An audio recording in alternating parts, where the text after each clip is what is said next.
The next group of lessons is about justice. Justice is a quality of impartiality and fairness. We all have a concept of justice, but we struggle with it. For some, justice is a selfish concept. Justice is what is good for us. For others, it is what the majority wants, and still for others, justice is the rules that society runs itself by. In this lesson, Jesus challenges these notions of justice. Justice for him is showing mercy and love for others. The Sabbath was an important day for the Jewish people. Israel went into Babylonian captivity because they had rejected the Sabbath. After that captivity, the leaders were strict about keeping the Sabbath commandment to rest. Our scripture starts with Jesus and the disciples going through a grain field on the Sabbath. The disciples were hungry, and they began to pick some of the heads of grain and eat. Seeing this, the Pharisees accused them of working on the Sabbath in violation of the law. See, plucking the wheat from the stems was reaping it. Rubbing the wheat in the palm of their hands is thrashing.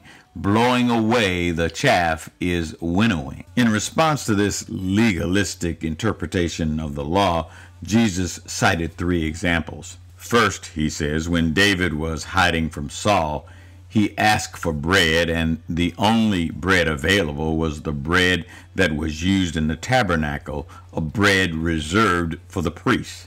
But David and the priests believed that preserving his life was more important than observing a technicality. Jesus agreed that mercy and love is more desirable than a technical sacrifice. In essence, society's rules must be tempered by mercy and love in order to be just. This reminds me of a recent article where I saw a city had banned feeding of the homeless in public gathering places. Regardless of the law, Christians must stand for mercy over merciless technicalities. Next, Jesus mentions the priests who are employed and worked on the Sabbath, and yet they were considered blameless.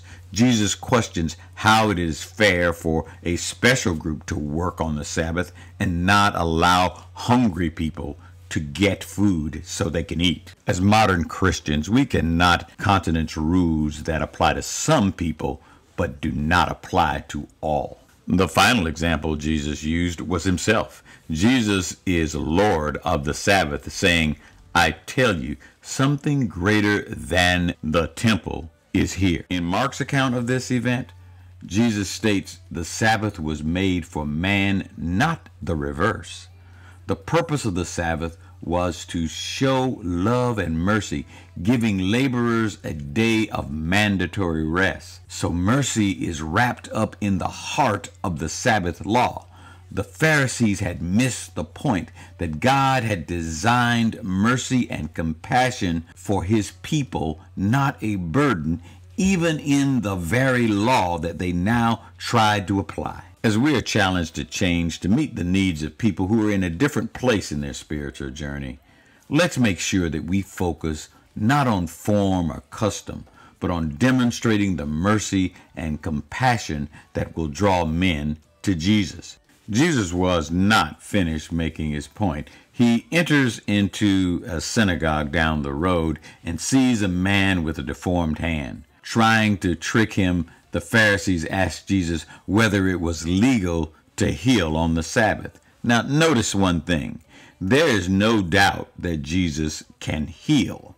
They are testing Jesus' allegiance to Jewish law. They feared he was about to spark a change in the order as they know it, and they wanted to accuse him of wrongdoing. Jesus replies by asking them a question. He asks, if a sheep were in a ditch, would you rescue him? Common sense says they would rescue their sheep.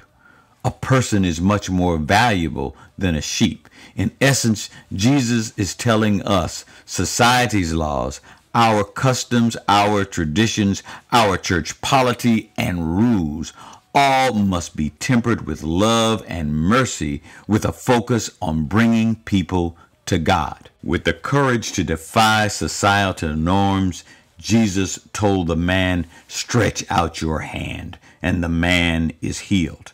The Pharisees conspired then to kill Jesus. Today, those who are selfishly comfortable with the status quo, who see nothing wrong with children living in poverty, who see nothing wrong with the elderly having to decide between taking medicine in the dark or suffering in the light, they still conspire to kill the Jesus in us, hoping to stop change. As modern Christians, we must press on, knowing that Jesus expects and justice demands that we stand for mercy over sacrifice. Our faith must be bold, it must be courageous, it must be a living faith, extending our hands to others. That's the lesson for this week. Have a great week. Bye. Your love is unstoppable.